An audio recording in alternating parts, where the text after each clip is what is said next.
মা, ভাবছিলাম এতদিন পর এসে সবাইকে সারপ্রাইজ দিব, এখন তো দেখি নিজেই সারপ্রাইজ হয়ে গেলাম। মা, আমি কি আমাদের পরিবার সবার প্রিয়জন নাকি প্রয়োজন তুমি বলতে পারো?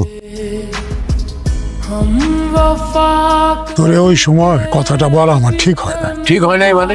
একদম ঠিক আছে, উচিত কথা বলছেন। এই সময় হঠাৎ করে এতগুলা টাকা খরচা করে প্লেনের টিকিট কাইটা দেশে না আসলে ওই টাকাগুলো দিয়ে কত কিছু করা যাইতো আপনি বলেন। কত টাকাও খরচ করে আইছে, খুব ভালো করছে। আর সব খরচ করার মধ্যে আমার পোলাই খরচ করে রাখবো কেন? তুই করতে পারিস না? তুই কেন কামাই করস, ব্যবসাপাতি করস, এবারে খরচ তুই কর। সুমন খরচ করবে কেন? আমি এত টাকা খরচ করে সুজন রে বিদেশে পাঠাইছি, তাহলে আমি সুমন রে বিদেশে পাঠাইতে পারতাম। তুমি যে সুজনদের বিদেশে পাঠাইছো, যে টাকা সে পাঠায় সেই টাকা দিয়ে তোমার সুমনের ব্যবসাপাতি করে, আয় রোজগার করে, সে এখন খরচ করতে পারে না। মা, তুমি শান্ত হতো। আব্বাই তো ঠিক কথাই কইছে, লক্ষ লক্ষ টাকা খরচ করে আমার বিদেশে পাঠাইছে তোমাকে ভবিষ্যৎ উজ্জ্বল করার জন্যই তো। আমার টাকা আর মেয়ে টাকা কি আলাদা? ও একেবারে ভাইয়ের মতো কথা বলছে। আচ্ছা, তোমার ভাবির কি খাবারটা দিছো? ভাবিরে ঘরে খাবার